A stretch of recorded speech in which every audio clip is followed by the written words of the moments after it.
Il y a 15 jours, j'ai appris que j'avais une leucémie. Ah merde. Oui.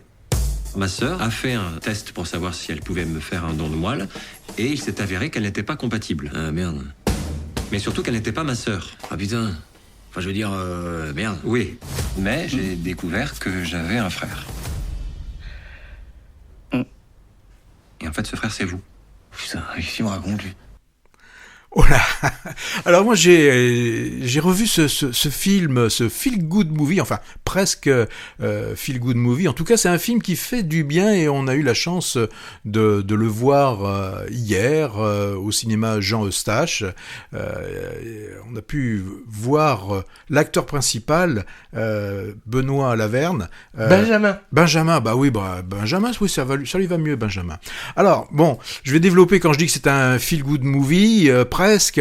Qu'est-ce qu'on a dans ce film? On a Thibaut, un grand chef d'orchestre de renommée internationale qui parcourt le monde. Il a son orchestre attitré aux États-Unis. Là, il vient un petit peu en France et il va découvrir l'existence d'un frère, un certain Jimmy, employé lui dans une cantine scolaire et qui joue du trombone dans une fanfare du nord de la France. Vous savez, c'est ces fanfares qui existent beaucoup dans notre nord de France.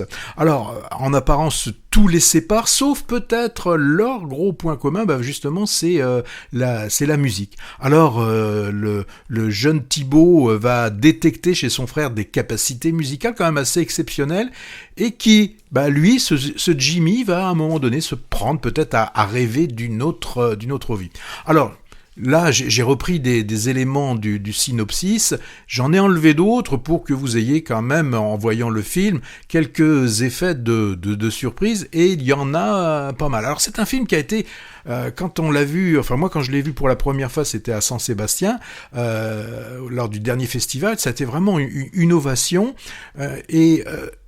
en fait, ce qui fait la force de ce film, c'est qu'il va pouvoir être diffusé dans beaucoup de pays parce que ce qu'il véhicule, c'est de l'humanité dans ce film, et il y a de fortes chances que vous puissiez voir apparaître un peu d'humidité au bord de vos yeux en regardant ce film. Alors le film, il est porté par les deux acteurs principaux, les deux frères. D'un côté, donc le chef d'orchestre, et c'est Benjamin Laverne, et d'autre, c'est Pierre Lotin, qui lui est le cuisinier joueur de trombone. Bon, Benjamin, on le connaît, c'est comédie française, des films comme Le Discours de Grandes Espérances, et d'ailleurs hier, c'est une question qui aurait pu être posée, mais qui n'a pas été posée, par rapport à ce qu'il a pu faire pour le film sur l'abbé Pierre. Bon, là, c'était pas le sujet. Peut-être que c'est quelque chose qu'il regrette un petit peu maintenant. Alors, donc, Benjamin Laverne d'un côté, puis de l'autre côté, le Pierre Lotin. Alors, connu au début pour l'ado un peu idiot dans Les Tuches, et puis on le voit apparaître, encore à l'affiche, il est dans Quand vient l'automne, où il campe le fils de Josiane Balasco, toujours prêt à aider dans ce film, Et aussi, on l'avait vu un petit peu avant dans Un homme en fuite.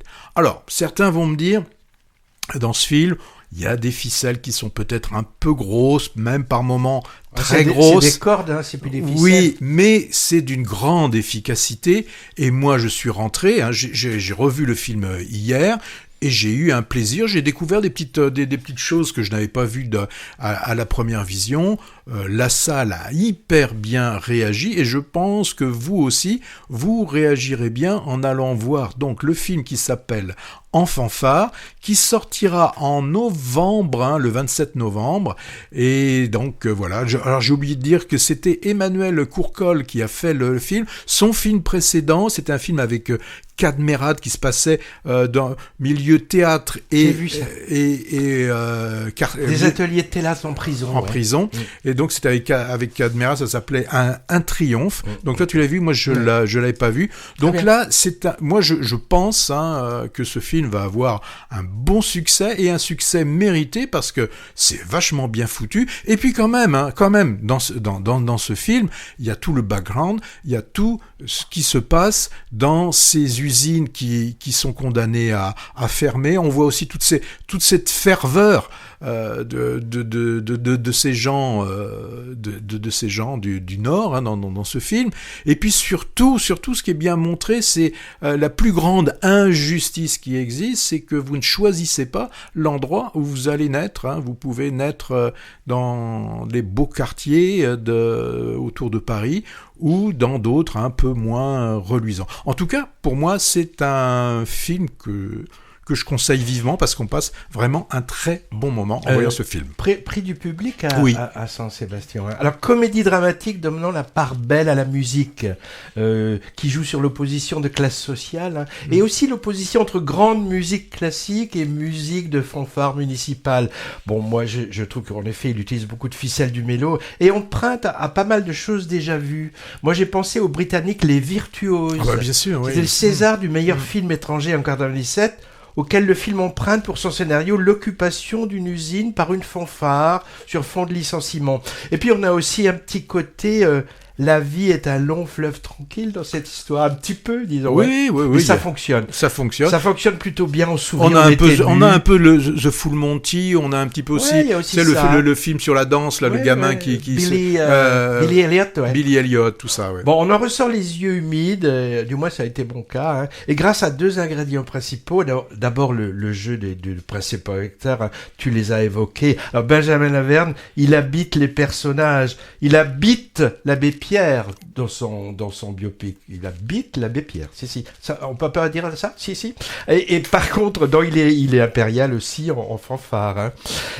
Mais moi, ce que j'ai aimé, c'est aussi les rôles secondaires, hein. Par exemple, les membres des deux familles, la maman adoptante, tellement émouvante, elle est vraiment belle, ou le groupe de musiciens à l'harmonie, et puis le deuxième atout, c'est quand même une mise en scène soignée et efficace, en particulier des moments musicaux. Je pense à la scène d'introduction, par exemple, très forte, hein.